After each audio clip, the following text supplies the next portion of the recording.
hacia una crítica de la razón mítica, el laberinto de la modernidad, materiales para la discusión.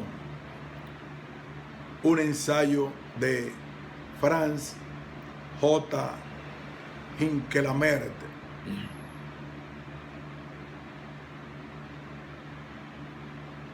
Franz Hinckelamert.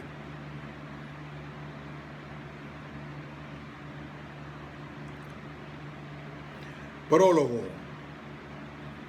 Se abre el laberinto. El siguiente texto es el resultado de un curso realizado en el DEI San José, en el seminario de investigadores realizado en los meses de agosto hasta noviembre de 2006. En este curso intentamos efectuar algo como una síntesis de muchos trabajos anteriores, pero lo que me resultó no era en realidad una síntesis y mucho menos un sistema. Cada vez más me di cuenta que se me había formado un laberinto. Francisco Gutiérrez lo llamaría una chifladura. Por eso el subtítulo habla del laberinto de la modernidad. Las realidades que se dan en el interior de la modernidad resultan laberínticas y por tanto el mismo pensamiento que trata de captarlas llega a ser un gran laberinto también. Posiblemente toda realidad resulta ser eso, pero la modernidad lo es de una manera mucho más imponente y hasta más desesperante. El laberinto, si es suficiente complicado, es un lugar del cual resulta imposible encontrar la salida. Tiene una salida, pero hay tantos caminos que se cruzan y que van en curvas insospechadas que prácticamente la salida es imposible. Por eso es un lugar desesperante. Si no hay orientación hacia la salida, de un lugar a otro,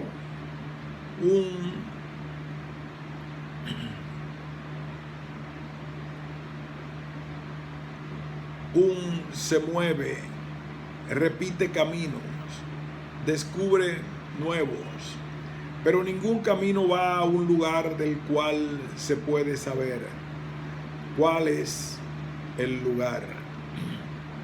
Parece haber algo, pero siempre resulta que este algo tampoco es lo que se busca como salida. Ciertamente hay una salida. Si no la tuviera, no sería un laberinto, sino un infierno. Pero no está a la mano. Se ha entrado al laberinto, pero es imposible encontrar la salida.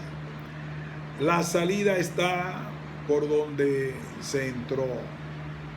En el caso de la modernidad, la entrada al laberinto ha sido inevitable, porque no se sabía de qué se trataba, de un laberinto al cual se entró. Las promesas del camino parecían espléndidas y una vez entrada, la salida se perdió. Ese espacio del laberinto no es infinito, pero el camino por el laberinto no tiene fin y hay que caminar por él, porque otro camino no hay. Al caminar, el caminante cambia el propio laberinto, por eso siempre es otro. En el laberinto no hay orientación hacia dónde. Por eso hay que salir siempre de nuevo para volver a entrar con orientación hasta que ésta se pierde.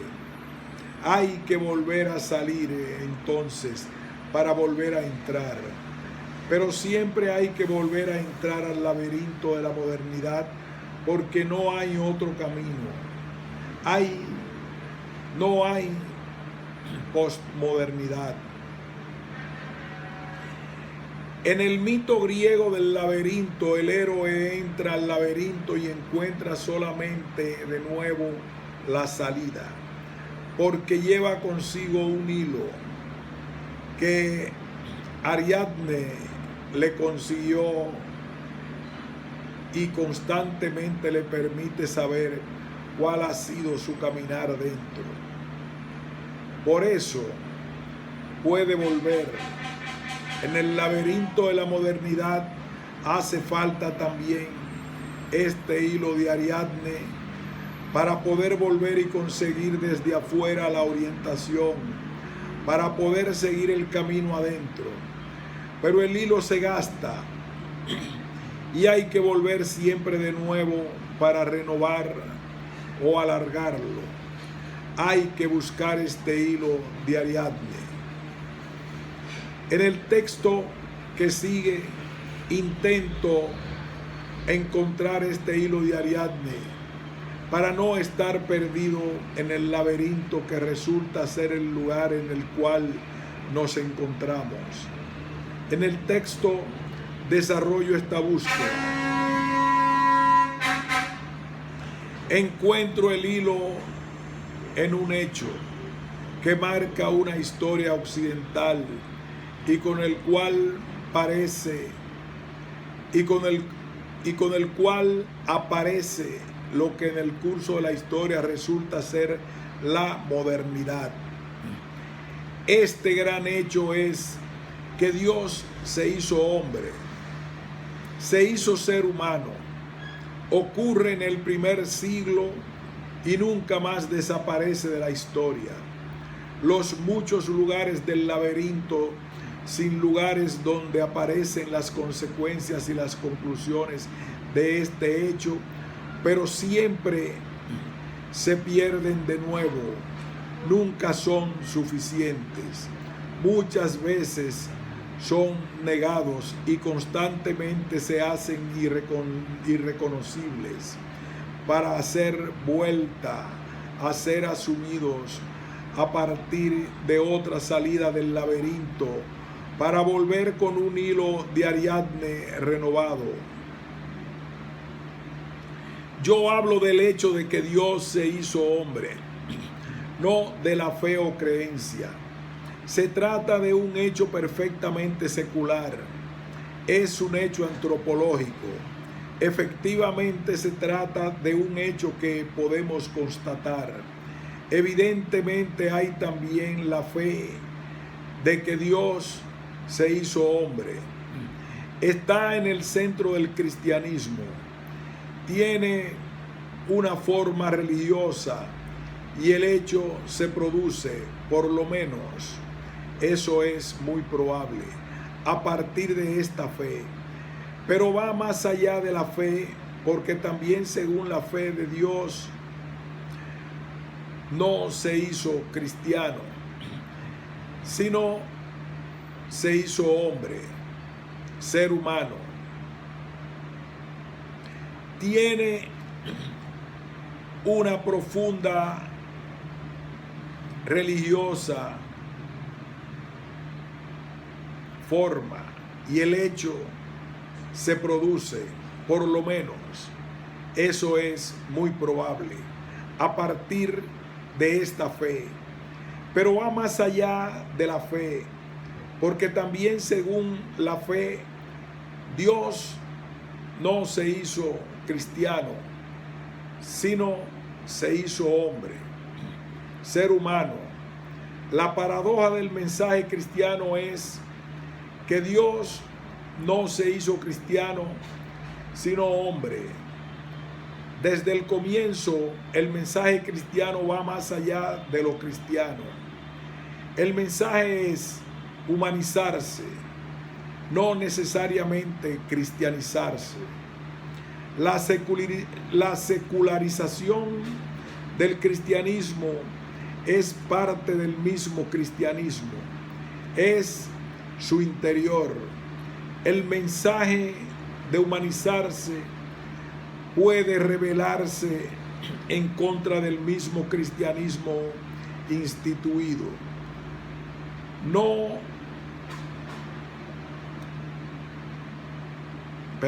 Se le escapa al cristianismo constituido, que Dios se hizo hombre, se transforma en un hecho secular, antropológico. Eso está en la raíz de las herejías, y el cristianismo es la religión de las herejías. El mismo Jesús es el hereje principal para el cristianismo constituido.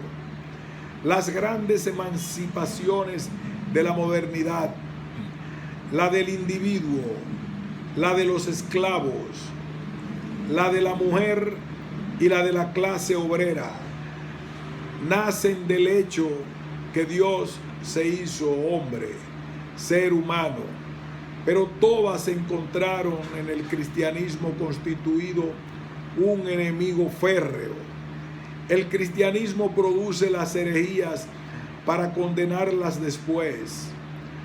Por eso, estas emancipaciones que todavía están en curso no son cristianas, pero surgen porque Dios se hizo hombre. A partir de eso se transforma en un hecho que penetra la sociedad entera y su cultura. Todo mundo mítico del occidente anterior se derrumba, pierde su sustancialidad y se transforma en un tesoro de sapiencia. Los dioses ahora son dioses alegóricos. El mismo Dios, Yahvé, cambia. En el cristianismo es ahora un Dios del cual Irineo de León dice: Gloria Dei vivens homo. La gloria de Dios es el ser humano vivo. El mismo centro de Dios ahora es el ser humano y no al revés. El mismo Jesús dice: el reino de los cielos está entre ustedes. Ya no está en el cielo, sino es ahora la interioridad de la inmanencia, la exigencia, la humanización del mundo y de cada uno. Si vuelve a aparecer un cielo en el más allá, es extensión del cielo en el más acá. Su trascendentalidad, Sartre puede ampliarlo sin la más mínima contradicción. El infierno, esos son los otros. También el infierno está entre nosotros. Sartre lo dice en el tiempo de hoy, en el cual el infierno parece prevalecer. Pero escogemos si es el cielo que está entre nosotros o el infierno. Nuestra sociedad escoge el infierno. Ya los padres de la iglesia hablan de fomentar el cielo en la tierra. Dios se hizo hombre, pero eso mismo aparece ahora en todas las corrientes del pensamiento, en el epicureísmo, en el neoplatonismo. Lo que ocurre en estos pensamientos presupone que Dios se ha hecho hombre, pero como hecho presente en la sociedad y su cultura, que cambió todos los parámetros de la vida humana. Eso es muy claro en el pensamiento de Kant. Cuando quiere hablar de Dios, concibe a Dios como postulado de la razón práctica. Es ahora un postulado a partir de la vida humana, independientemente si se comparte el resultado o no. Un Dios que se ha hecho hombre aparece con este aspecto y no puede ser una sustancia independiente del ser humano. Como se hizo hombre, es parte de la vida humana. La imaginación de Dios es ahora la del ser humano en estado de perfección. Y las imaginaciones son diferentes según el ser humano concebido es diferente desde una perspectiva u otra. A partir de eso, toda historia hasta hoy gira alrededor de este corte de la historia occidental. Dios se hizo hombre, por tanto ser humano. Hazlo como Dios, humanízate a ti, a las relaciones con los otros y con la misma naturaleza. Si Dios se hizo hombre, por tanto ser humano, también el ser humano tiene que humanizarse. Las grandes revoluciones del occidente, la revolución inglesa, la francesa y la rusa, se producen en este mismo contexto. Pero todo eso ocurre en el laberinto. Todo el tiempo nos perdemos en callejones sin salida y tenemos que volver para encontrar camino. Es muy difícil discernir si la humanización efectivamente humaniza hasta el punto de pensamientos contrarios como humanitas brutalitas o quien dice humanidad quiere engañar, Carl Schmitt y el fascismo. El Primo de Rivera dice: cuando escucho la palabra humanidad, tengo ganas de sacar la pistola, pero todo presupone que Dios se hizo hombre y que esto es un hecho que se nota por todos lados. Es el hilo de Ariadne en el laberinto de la modernidad.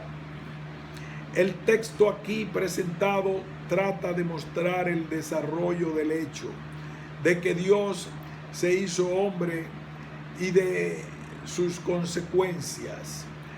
Como introducción escogí un artículo con el título Prometeo, el discernimiento de los dioses y la ética del sujeto. Reflexiones sobre un mito fundante de la modernidad.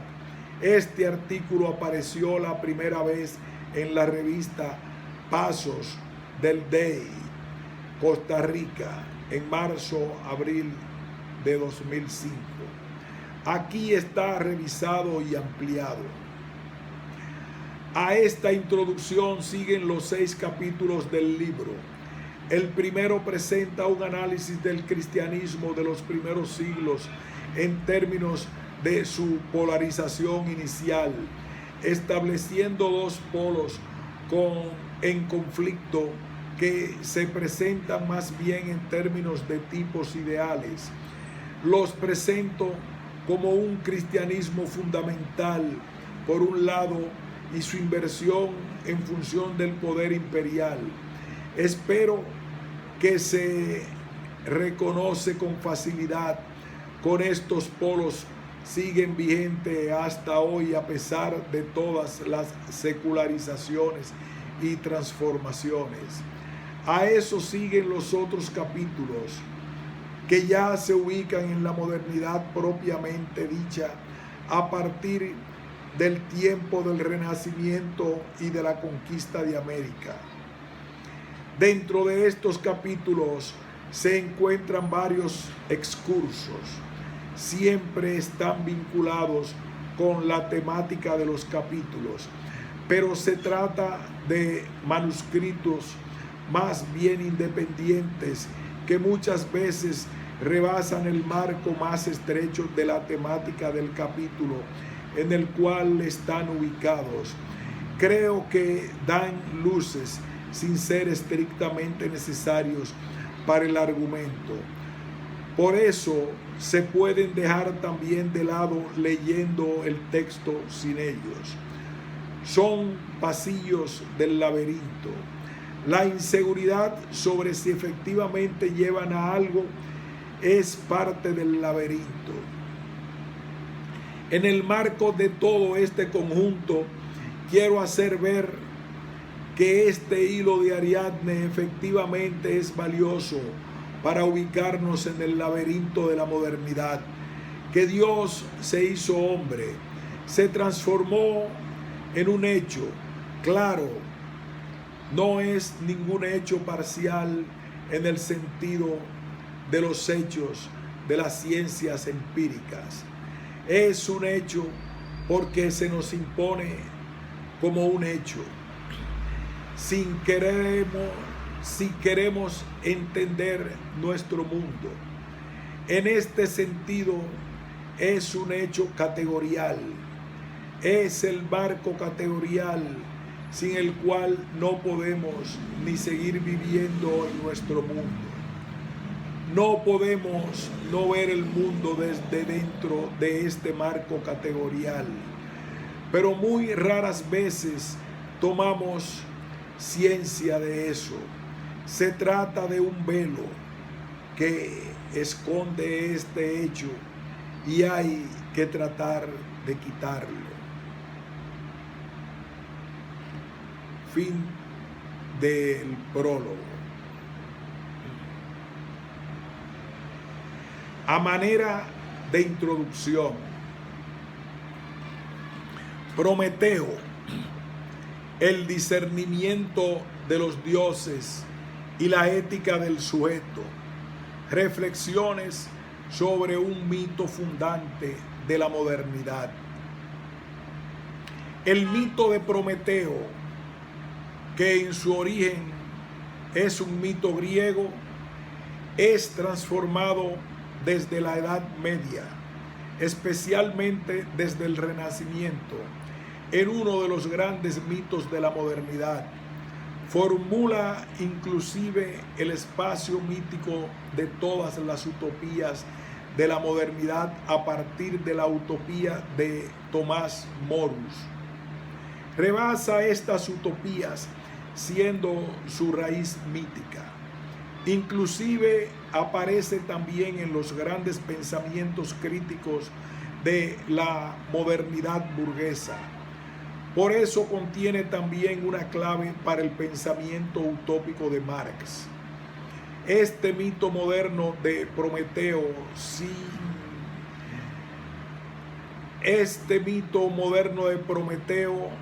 sí vincula estrechamente con la crítica del cristianismo, como aparece desde el Renacimiento, y a la vez sirve como trasfondo mítico en el surgimiento de nuevos enfoques de la ética. En lo que sigue, quiero hacer presente este papel clave del mito de Prometeo y quiero empezar con la forma que este mito adquiere en el pensamiento de Marx. La razón es que Marx introduce un Prometeo que responde críticamente a las imaginaciones prometeicas anteriores con los cuales se encuentra. El Prometeo del temprano joven Marx y el discernimiento de los dioses. Pues bien, si yo quiero analizar este complejo de Prometeo, lo habré de hacer desde una cita del temprano joven Marx, tomada del prólogo de su tesis doctoral. Mientras todavía pulse una gota de sangre en su corazón absolutamente libre y capaz de imponerse al mundo, la filosofía va a gritar a sus adversarios junto con Epicuro. No aquel es un ateo que barre con los dioses de la multitud, sino aquel que imputa a los dioses las imaginaciones de la multitud. La confesión de Prometeo, en una palabra: odio con todas mis fuerzas todo y cualquier Dios, es la confesión propia de la filosofía, su propia sentencia en contra de todos los dioses del cielo y de la tierra, que no reconocen la autoconciencia humana, el ser humano consciente de sí mismo como la divinidad suprema. Al lado de ella no habrá otro Dios. En el calendario filosófico, Prometeo ocupa el rango primordial entre los santos y los mártires. Marx Engels.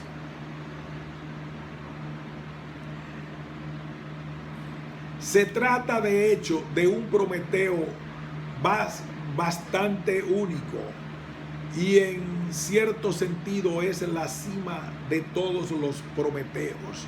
Marx se refiere tanto al Epicuro griego como al Prometeo griego. El Epicuro griego relativiza el mundo de los dioses y tiene conciencia de que estos se forman según la imaginación humana. En otro lugar dice algo así como: si los caballos tuvieran dioses, tendrían la forma de caballos, pero no enfrenta el mundo de los dioses, sino los deja de lado sin discutir si existen o no, o lo cual sería verdadero. Tampoco discute el hecho de que los caballos no tienen dioses y no pueden tenerlos. Deja de lado a los dioses para concentrarse en la vida buena, que es vida con los amigos. No profundiza más allá de eso. El Prometeo griego que Marx presenta en él, el Prometeo griego que Marx presenta en él mismo, un dios titán, hijo de un titán y una diosa, es un dios inmortal que tiene acceso a los dioses del Olimpo. Sin embargo, odia a todos los dioses, siendo ese odio una manera de reconocimiento. No los niega en su existencia. Este Prometeo no es un ser humano. Sin embargo, aparece en dramas como aquel de Esquilo, y los seres humanos son observadores. Están hasta espantados. Les ha dado el fuego como una dádiva del cielo y ahora están frente a él admirándolo y atemorizados. Entienden su odio a los dioses. Son los dioses del Olimpo, pero no lo comparten. Perciben un sacrilegio, pero no pueden condenarlo y no lo condenan.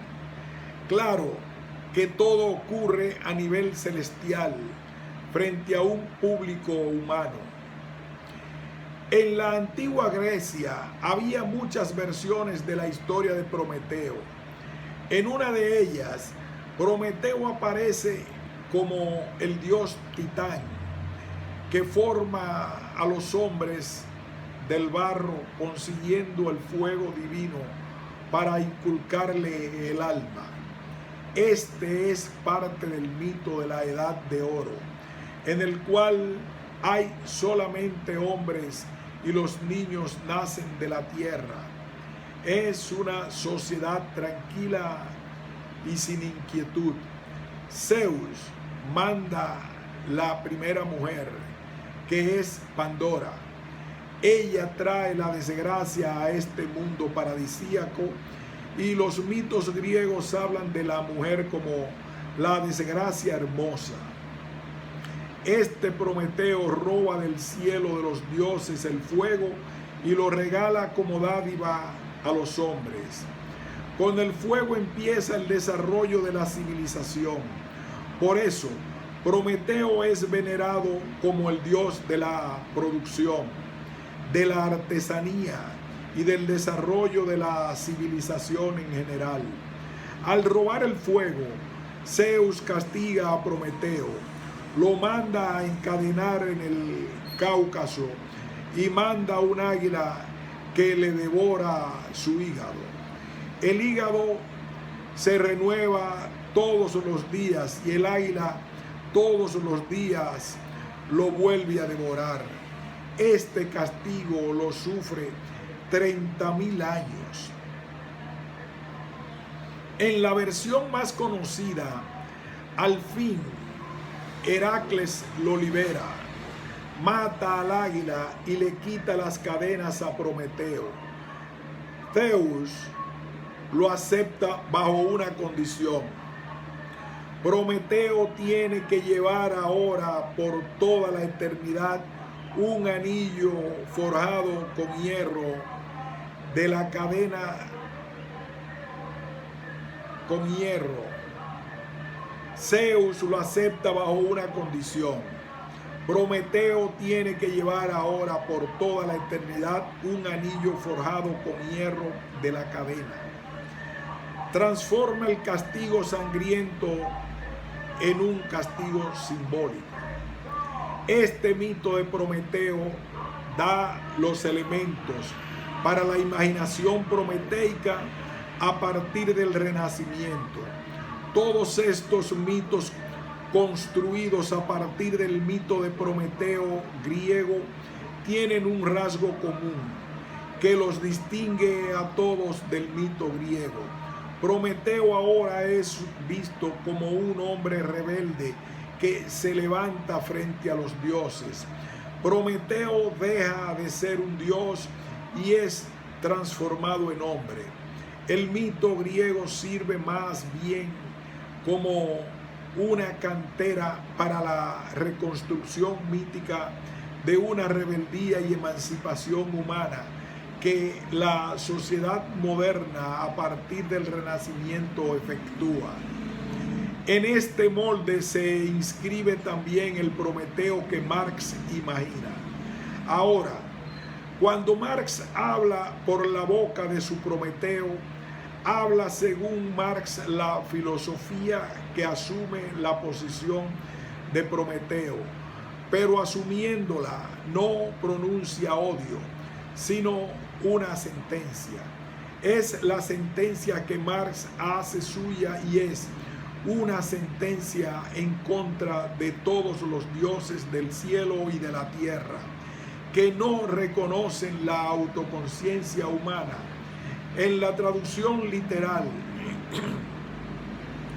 el ser humano consciente de sí mismo como la divinidad suprema, al lado de ella no habrá otro Dios. Lo que Marx hace en nombre de Prometeo es un discernimiento de los dioses, una figura de Prometeo anterior a eso. Marx distingue entre dioses falsos y dioses de verdad. Los dioses falsos son aquellos que no reconocen la autoconciencia humana como divinidad suprema. Los dioses de verdad sí la reconocen como tal. Este discernimiento no tiene nada de griego. Es el conflicto de la tradición judía entre los ídolos y Dios. Al contrario, concebir un Dios para el cual el ser humano es la divinidad suprema sería ibris en la tradición griega. Se trata de un Prometeo muy cambiado. hasta da un salto en la tradición prometeica anterior. Hay un famoso poema de Goethe que me ha fascinado desde joven y que aprendí de memoria, que todavía tiene esta figura diferente. Empieza así: cubre tu cielo, Zeus, con vapor de nubes, y manifiesta tu poder como un niño que descabeza cardos sobre encinas y montañas. Pero no te atrevas con mi tierra y mi cabaña, que tú no has construido, ni con mi hogar, cuya llama me envidias. No conozco bajo el sol nada más pobre que vosotros los dioses. Y termina: aquí me mantengo firme, modelando hombres a mi imagen, una estirpe que sea como yo, que sufra, llore, disfrute y se alegre, sin estar pendiente de ti, como hago yo. Aquí se trata del ser humano levantado frente a Dios Zeus, pero no hay discernimiento. También ese Prometeo es ya ser humano, pero no tiene ningún criterio para decir quién es este ser humano. Modela hombres según su imagen, pero su imagen no es más que modelar hombres. No hay lo que en la cita de Marx aparece: la autoconciencia humana, el ser humano consciente de sí mismo, como criterio que da la imagen según la cual hay que formar a los seres humanos. Este criterio de discernimiento está directamente vinculado con el hecho de que la sentencia del Prometeo de Marx es sobre los dioses en el cielo y en la tierra. Ningún Prometeo anterior enfrenta a los dioses en la tierra, pero el discernimiento se hace en la tierra para pasarlo al cielo. Por eso, la sentencia sobre los dioses en la tierra es la decisiva, tanto que hace un hito en el desarrollo de las imágenes de Prometeo. Marx denuncia ahora el mercado y el Estado como dioses falsos, en cuanto que no aceptan al ser humano como divinidad suprema. Ahora definitivamente la lucha de los dioses pasa a ser una lucha en tierra. Pocos años después, Marx sigue esta reflexión, también habiéndole ciertos cambios.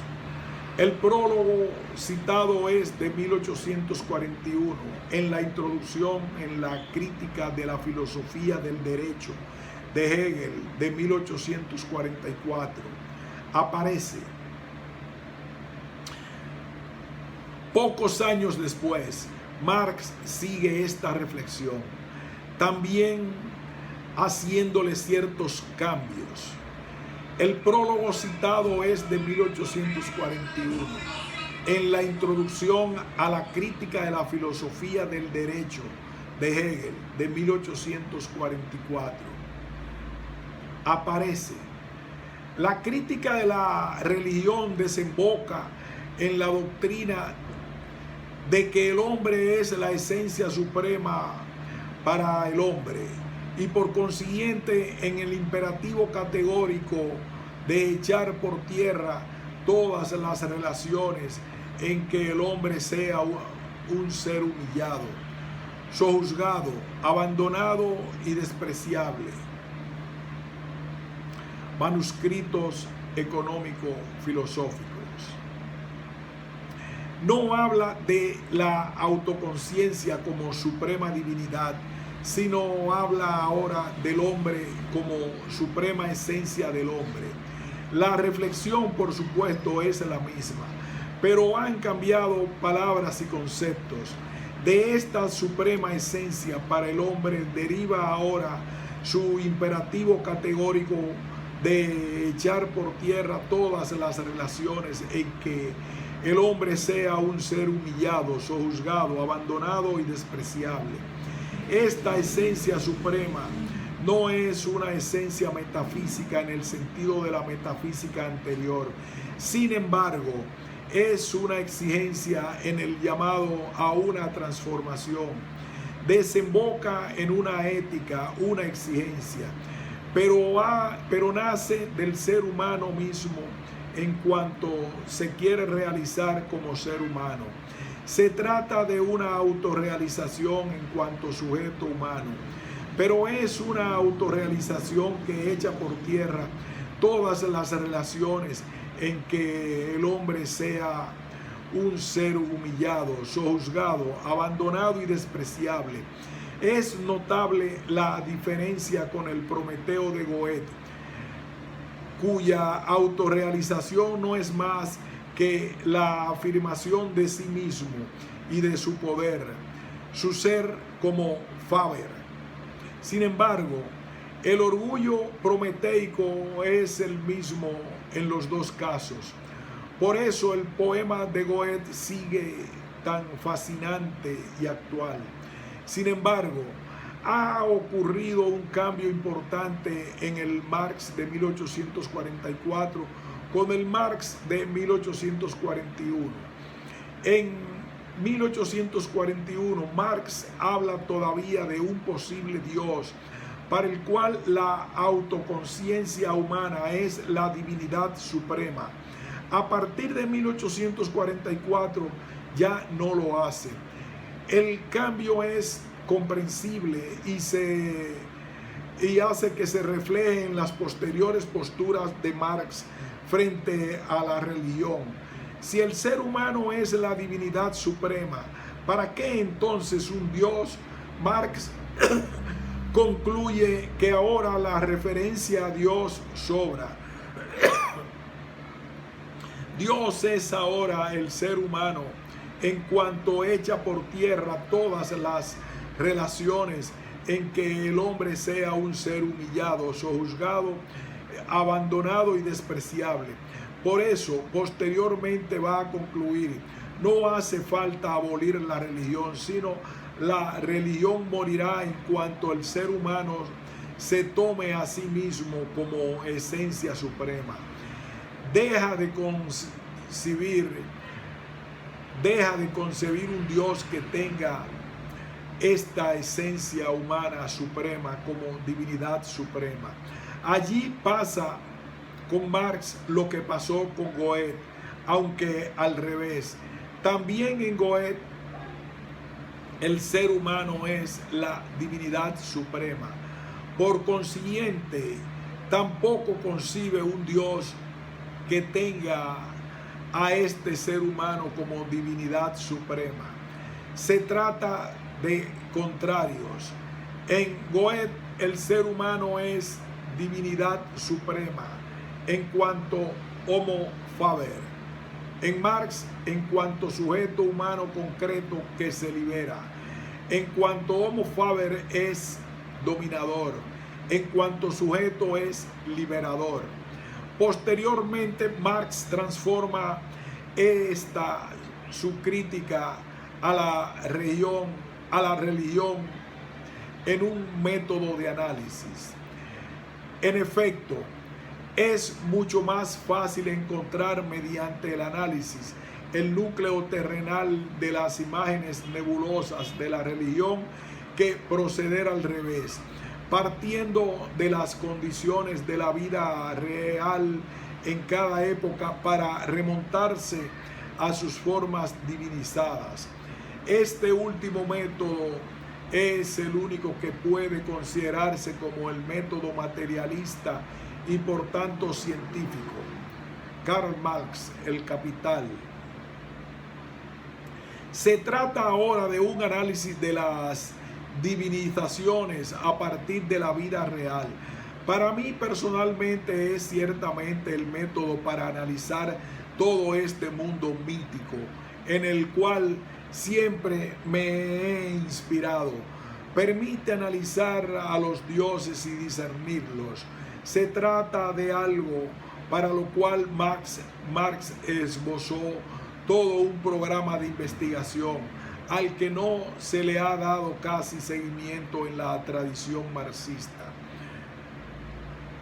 Permite entender, criticar y evaluar y su enorme...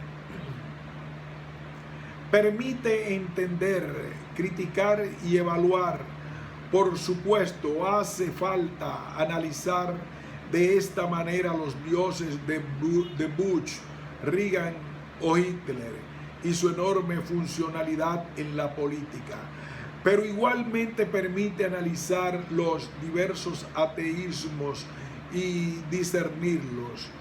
Eso vale igualmente para el ateísmo estalinista, que de ninguna manera viene de Marx, sino de la vida real del socialismo soviético, y hay que analizarlo como tal.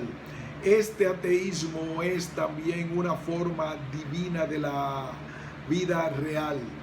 Por otro lado, hay ateísmos como el de Ernst Bloch o Erich Fromm, que son muy cercanos al ateísmo de Marx, que es realmente un humanismo. Pero lo mismo vale para el análisis de los diversos prometeísmos, que todos son producto de la vida real y elaboran míticamente sus formas divinas correspondientes.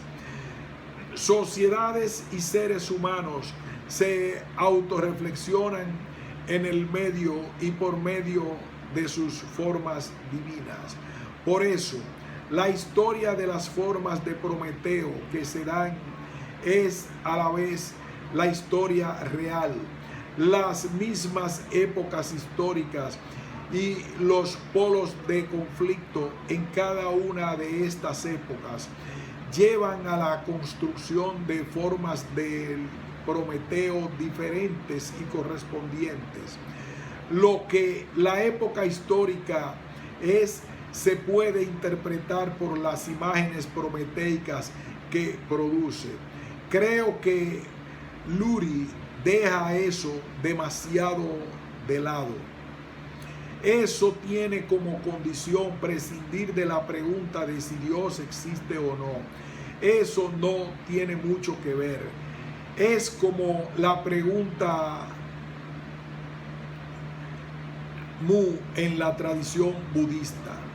Se trata de una pregunta frente a la cual tanto el sí como el no son falsos.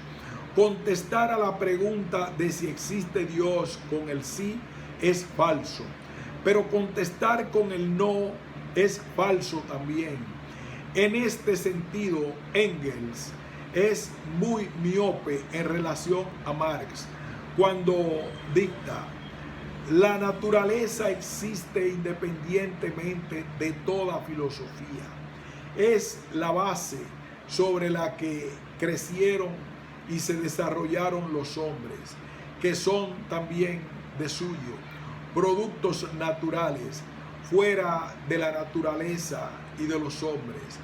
No existe nada, y los seres superiores que nuestra imaginación religiosa ha forjado no son más que otros tantos reflejos fanáticos de... Repetimos este párrafo. La naturaleza existe independientemente de toda filosofía. Es la base sobre la que crecieron y se desarrollaron los hombres, que son también de suyo, productos naturales. Fuera de la naturaleza y de los hombres no existe nada, y los seres superiores que nuestra imaginación religiosa ha forjado no son más que otros tantos reflejos fantásticos de nuestro propio ser, Engels, y el fin de la filosofía clásica en Alemania. Con eso, Engels no va más allá de Feuerbach, mientras Marx dio un salto. Lo que dice Engels no tiene nada que ver con la crítica de la religión de Marx, sino que es simple metafísica. El marxismo soviético asumió esta línea, aunque por razones propias. El discernimiento de los dioses en la tradición cristiana. Ahora bien, hice algunas pruebas con el primer texto de Marx. Tomé la parte central y sustituí la palabra autoconciencia por dignidad humana. Resultó la frase siguiente: sentencia en contra de todos los dioses del cielo y de la tierra que no reconocen la dignidad humana como la divinidad suprema. Al lado de ella no habrá otro Dios. Sin mencionar al autor, lo presenté ante grupos muy cercanos a la teología de la liberación y les pregunté cuál podría ser el sentido de la frase. Muchas veces concluyeron que se trataba de un texto de la teología de liberación. Yo esperaba esta respuesta y efectivamente se dio. Claro está que quedaron sorprendidos cuando les revelé el autor. La razón de esta reacción no es difícil de entender. El discernimiento de los dioses está en los orígenes de la propia teología de liberación, una teología que nunca discutió la alternativa ateísmo-teísmo como un problema, sino también idolatría, fe, y siempre vinculó la idolatría con los dioses en la tierra. Por eso, en esta corriente hay tantos títulos de artículos o libros con la palabra idolatría del mercado. Los considera dioses falsos, que son dioses en la tierra. Marx está en esta misma dirección, que tiene raíces tanto judías como cristianas, pero no tiene raíces griegas. Así, el dios Mamón es un dios en la tierra, que es un ídolo para la tradición cristiana. Esta posición es esencialmente destacada en Pablo Ricard y Hugo Asman. Pero hay otra razón mucho más profunda que creo necesario mencionar para entender la propia historia de los prometeos. El arzobispo Romero, que fue asesinado por los militares salvadoreños, recurría muy frecuentemente a las siguientes palabras de San Ireneo de León, que vivió en el siglo II después de Cristo. Gloria Dei vivens homo, vita autem hominis vicio Dei. La gloria de Dios es la vida del ser humano. La vida del ser humano, sin embargo, es la visión de Dios. Lo especificó también en la siguiente forma: Gloria Dei vivens pauper. La gloria de Dios es que el pobre viva. Estas citas se hicieron famosas en América Latina. Es claro que a aquellos que han asumido eso no les puede sorprender que se hable de un Dios para el cual la dignidad humana es la divinidad suprema, como lo hace el temprano joven Marx. Ireneo establece un círculo. Por un lado, la gloria de Dios es la vida humana. Por el otro lado, la vida humana determina la imagen de Dios. es como el marco categorial dentro del cual se forma la imagen de Dios, con el sentido universal que eso tiene en Ireneo. La expresión llega a ser idéntica a la expresión de Marx.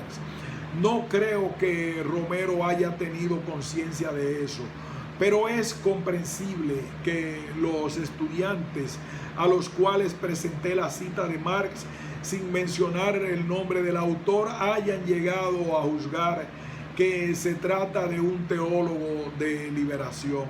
Ahora creo que esta referencia de Romero a Ireneo de León nos revela algo que tenemos que destacar también si queremos entender la historia de Prometeo desde el Renacimiento. Nos remite a una transformación profunda de toda la cultura antigua en los primeros siglos de nuestra era, que impulsa toda la historia posterior. La tomamos normalmente como una simple creencia religiosa, pero que corta efectivamente la historia y sin la cual no podemos entender la historia posterior. En términos religiosos, es lo que irrumpe con el cristianismo. Dios se hizo un ser humano, el ser humano se hace Dios. De hecho, lo que irrumpe es toda una tradición judía anterior, que el condensado en el cristianismo de una manera específica y que canaliza ahora toda la cultura grecorromana en una dirección nueva. Es como una revolución copernicana mucho antes de Copérnico. El mundo de los dioses baja a la tierra y los seres humanos asumen la vida de los dioses. Dios llega a ser la otra cara de la humanidad. Esta transformación, por supuesto, tiene antecedentes tanto en la tradición judía como griega, pero eso no son más que antecedentes. Ahora irrumpe la convicción de que la vida humana debe asumir la vida de los dioses o de Dios.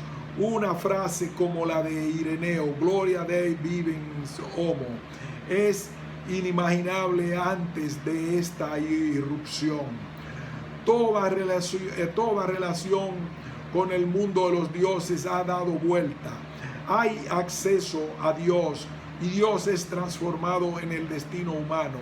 En Ireneo aparece todo en forma radical, no solamente Gloria Dei vivens homo, sino ahora la creación de todo el universo tiene su sentido en la creación del ser humano, y la historia humana es transformada en una escalera que une la tierra al cielo, en un camino que lleva a la identidad del ser humano y Dios.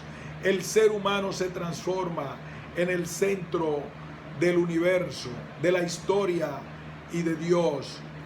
Con eso despierta la conciencia de la dimensión humana, del sujeto frente a todas las limitaciones externas que rigen sobre el ser humano. En los propios orígenes del cristianismo está este sujeto. Jesús en el Evangelio de Juan dice: yo he dicho, dioses sois. Juan 10:33. Cada uno ahora es declarado Dios. Jesús lo dice citando el Salmo 82. En una lectura somera, este salmo no expresa lo que Jesús hace decir. En una lectura somera, este salmo no expresa lo que Jesús hace decir. Le da una interpretación nueva que incluso lo saca de su contexto. Sin embargo, haciendo esto, dicha interpretación es posible, pero despierta a un sujeto que antes más bien estaba dormido o enterrado. San Pablo saca una conclusión. Según él, ya no hay judío, ni griego, ni esclavo, ni libre, ni hombre, ni mujer. Gálatas 3:28. El hecho de que se trata de un sujeto corporal y necesitado lo expresa la fe en la resurrección, primero de Jesús y posteriormente de todos. Se trata del sujeto moderno, aunque todavía envuelto en un manto religioso. A partir de eso se entiende la expresión de Ireneo de Lyon: Gloria Dei vivens homo. Dios mismo es transformado en colaborador y cómplice de este proyecto de sujeto. Es su conspirador. Eso es la ruptura. Lurie cita a un epicúreo, Diógenes de Oenoanda, que expresa igualmente este cambio. Cuando nadie domine, entonces realmente la vida de los dioses se transformará en vida humana. En todas partes reinará la justicia y el mutuo aprecio, y no habrá necesidad ni de murallas ni de leyes, pues todo lo necesario viene de la tierra, y todos labraremos y cultivaremos y cuidaremos del ganado, y encauzaremos los ríos, y en los ratos libres podremos dedicarnos al estudio de la filosofía. Lurie, Medrano, Gregorio. Prometeos, biografías de un mito. La vida de los dioses se transformará en vida humana. No habrá dominación ni leyes, pero la justicia reinará. Lurie hace el siguiente comentario: en este contexto cultural, el epicureísmo esboza un proyecto de una inmensa repercusión histórica. Se trata de transferir la edad de oro de un pasado mítico a un futuro posible. Resaltemos que este intento de sustituir el tiempo en el que Crono pastoreaba a los hombres por el de unos hombres cuidando de la tierra y de los ganados en una sociedad solidaria y amante de la filosofía, no se presenta en este texto como un retorno a un idílico pasado, sino como una aspiración racional y por tanto irrenunciable a bios asphales, es decir, a una vida segura que sea al mismo tiempo una vida natural. Lurie, Medrano, Gregorio, Prometeos, biografía de un mito.